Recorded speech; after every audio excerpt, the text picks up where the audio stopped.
Hello everybody, this is TipTop MTG here today with another Magic the Gathering video. In today's video, we are going to be looking at all of the spoilers from Kaldheim and talking about them, or at least not all of them, sorry, all of them that came out today. And actually I'm going to be talking mostly about the uncommon rares and mythics and any notable commons, because there's no point in me telling you that a 3/3 for 3 is just meh and clearly there for limited. So unless there's something super notable, I am just going to talk about the official spoilers. So why don't we just jump right into that?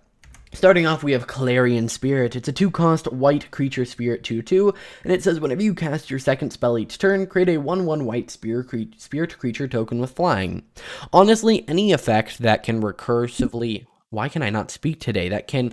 repeatedly, that's the word I'm looking for, create tokens is a pretty good thing. Now, you do have to cast 2 spells each turn, which isn't, impossible, but your deck probably really needs to be built around that.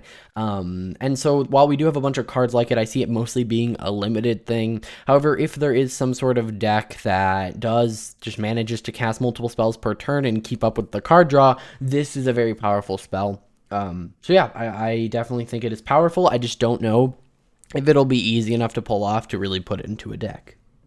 Next we have this card, which we can translate into Shepherd of the Cosmos. It's a 6-cost white creature, Angel Warrior, with flying, and when it enters the battlefield, return target permanent with CMC at 2 or less from your graveyard to the battlefield. So you kind of get to just return something cheap right to the battlefield. This doesn't immediately spring to mind any uses, except it's really good with flickering. So if you throw this in a Thassa deck, maybe you can do something with that in, what do you call it? In a meal deck, which is a historic card, or also it could be a legacy card, but I mostly focus on MTG Arena here. You could pay, I believe it's 3 mana to flicker it, and then return something with 2 or less. If you can return something that like maybe taps for more than 2 or more than 3 mana, you get infinite mana. But I don't know. There's some interesting usage you can do here, and then it has Foretell. I don't really like Foretell used in this way. The only reason it's useful is that you're trying to kind of cast it a little bit earlier. I guess there's an argument to you probably want to turn the permanent and do something with it, so maybe you need the mana, so you'd want to foretell it. But I personally prefer foretell cards where it's something that you don't know exactly when you're going to use it. That's the first time I like if it says at least 3 creatures, if at least 3 creatures died this turn, gain 10 life, right? That would be a much better card to foretell because then you don't have to keep up as much mana. But something like this where it's just trying to split the mana over 2 turns isn't as great. So yeah, not a huge fan of this card. Next we have Avalanche Caller. It's a 2-cost blue snow creature, human wizard. It has 2 generic mana. Target snow land you control becomes a 4/4 elemental creature with haste and hexproof until end of turn. It's still a land. Okay, first off, 2 mana to do that, 2 mana to create a 4/4 is insane. Yes, I understand that it is a land, but it also gets hexproof. So you're kind of spending 3 mana because it doesn't give it vigilance. But this is not a blue effect, and I get it's a snow land, but you can just swap out all your basics for snow basics, and now blue is turning their lands into things. And I guess that's fine because blue can turn make illusions and things. So maybe, but it doesn't feel blue. It feels green. It maybe feels a little bit, maybe red, but mostly green, and I just really don't think blue should be doing this, especially at that mana cost in the uncommon slot. This is an insane card. Next we have Cyclone Summoner. It's a 7-cost blue creature, giant wizard, 7/7, and when it enters the battlefield, if you cast it from your hand, return all permanents except for giants, wizards, and lands to their owner's hand. So if you're playing a giant or a wizard deck, it'll kind of just bounce everything. It'll bounce planeswalkers, artifacts, enchantments. Of course, there aren't any giant enchantments or wizard enchantments, at least legal in more modern formats. I mean, there might be some tribal cards in the past. This will not bounce, obviously, changelings. So I think if you're running it in those decks, it is definitely interesting. I think it'll have more merit in a giant deck, which is already prepared to cast more expensive cards than something like a wizard deck. But yeah, this could definitely be devastating to your opponent. They will probably have to discard some cards, meaning you're essentially destroying permanents. So yeah, pretty good card, and it is a little bit expensive, so I don't know how much play it'll see, but if you're running this in a very ramp-heavy deck, this is not awful. You get a 7/7, and you board wipe all permanents back to their owner's hands for 7 mana. That doesn't seem bad, especially in blue. Next we have Mystical Reflection.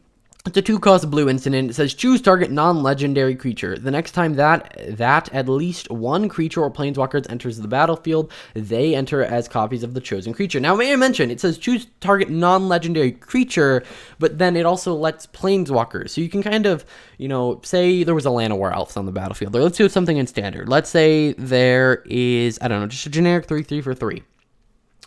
And you cast this spell on that 3/3 for 3. Then the next time that you cast something, so let's say something enters the battlefield. So let's say you're casting I don't know, Teferi from M21. Instead of entering as Teferi, it'll enter as a copy of the 3/3, which is a little weird that they're letting planeswalkers do it, but I'm sure it's for lore reasons. And then it can foretell for a blue, and this is one where I definitely think it makes sense to have foretell. It actually makes a lot of sense. You're paying 1 extra mana to foretell it, because you have to exile it face down for 2 and then cast it for 1. So you are spending more mana, but you're trying to copy something and then play a spell. So if you can pay some of that mana a turn early, that way you can foretell this card and then also cast something better, and I would say bigger, but you want it to already be on the battlefield, the big thing. What I find interesting about this is normally it's like, one of them. But if you have a spell that makes a bunch of creatures enter the battlefield at the same time, like exactly at the same time, like a spell that says create 3 1/1s, they all enter as copies, not just one of them, because it says the next time that at least one enters the battlefield this turn, they enter as copies of the chosen creature. So if you can get 10 things to ETB, you get 10 of those targets. And also, that's not a temporary thing. It's not until end of turn. They are just now permanently that creature. So this seems like a very, very, very powerful card. Would not be surprised if it ends up being something. However, I see it mostly being in like janky decks. I definitely want to build a deck around this. We've actually gotten a lot of copying and cloning, which makes sense since they're shapeshifters. So we'll have to see what this leads to.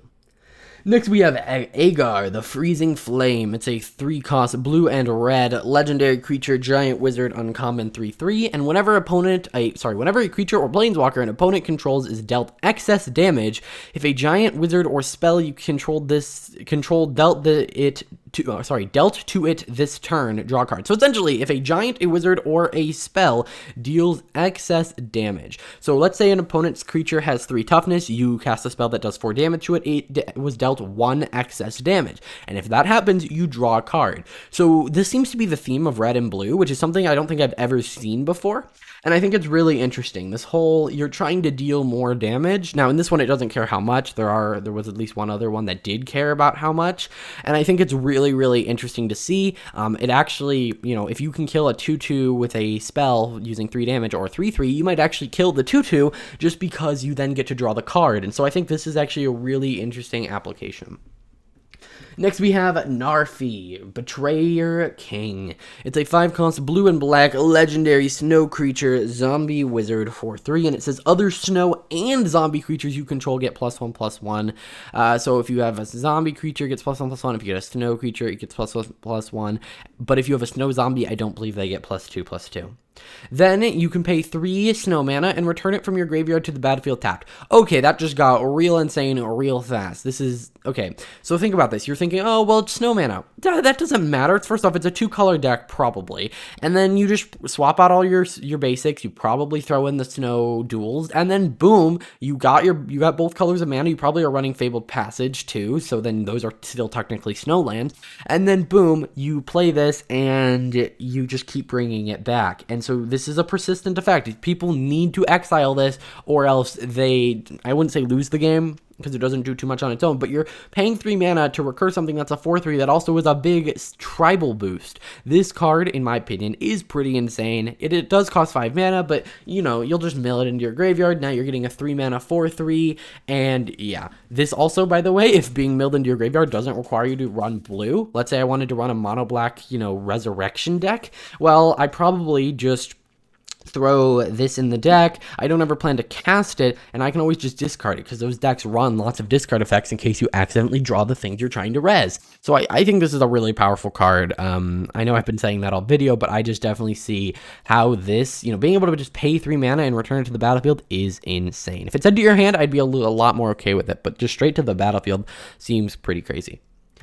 Next, we have Battle for Bretta Guard. It's a 3-cost green and white enchantment Saga. So when it ETBs, you get a 1/1 white human warrior creature token. So you get a 1/1 for 3, and then you get a then you get two 1/1s for 3 if it after 2 turns. And then at number 3, you may choose any number of artifact tokens and or creature tokens. You control different names. For each of them, create a token that's a copy of it. So this was actually leaked a little bit ago, but essentially what this does is it's going to double all your tokens with different names. So essentially, if you control like 15 different elves warriors, you're only going to get 60. You're going to get 1 extra. But if you control a bunch of different types of tokens, you get a bunch more. So this is encouraging you to play lots of different tokens. So in the end, you'll probably end up with at least 4 1/1s for 3, but it does take 3 turns. So that's not great. But if you can combine this, maybe you have a couple gold, maybe you have a treasure, maybe you have a couple other creatures, maybe you have a huge creature, maybe you have a token copy of a creature, and then now you get a second one. This has lots of applications, and it is a pretty good card, so I wouldn't be surprised if this is run in a decent amount of Selesnya decks, especially in something like EDH, where it does go a little bit slower, and you can probably get this card to actually start doing something. Next we have Bears of Litjara. It is a 3-cost blue and green enchantment Saga, and it says create a blue 2/2 shapeshifter creature token with changeling. Alright, so for 3 mana you get a 2/2 changeling. Not bad already. Any number of target shapeshifter creatures you control have base power and toughness 4/4. Now, this is translated. If you didn't tell, anytime it like transitions into like a worse looking card with like terrible art, that is a translated card. So I'm really hoping the person who translated this missed the part where it said until end of turn. If not, you just turn all your shapeshifters into 4/4s, but not all of them. You know, that would be too fair. That would mean if you had a big one that it gets lowered in power and toughness. No, it's only the ones that are under 4/4. And then you choose a target creature or planeswalker, each creature with 4 or more power that you control deals damage equal to its power to that permanent.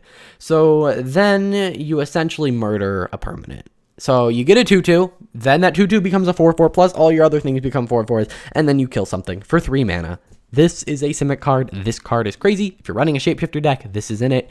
Honestly, for 3 mana, you get a 4/4, and you make that 4/4 deal damage equal to its power to any target. And actually, it's not just that. It's each creature. It doesn't have to be a shapeshifter. That last ability just says any creature with power 4 or greater.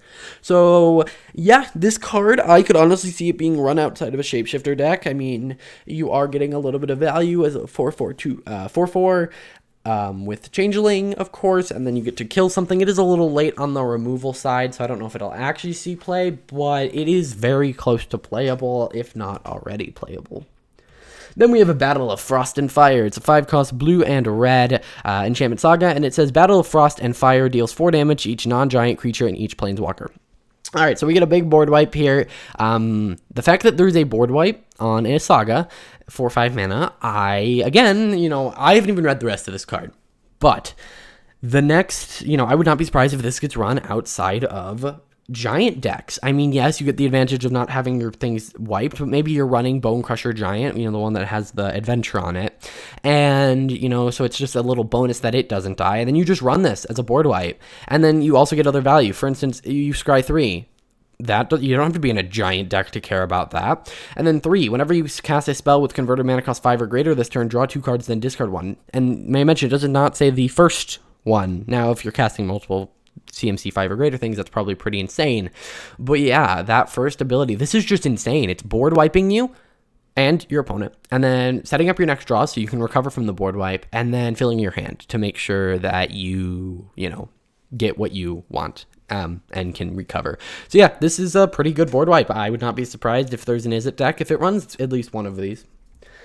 And that is it for this video. I hope you guys enjoyed. Again, let me know what you guys think about just covering the uncommon, rares, and mythics. It leads to a shorter video where I get to talk a little bit more about each card, and I think that leads to a better overall quality video. But if you guys want me to go back to covering all the commons, let me know in the comments down below. If you enjoyed, hit the like button, subscribe, and I will see you guys in the next one. Bye.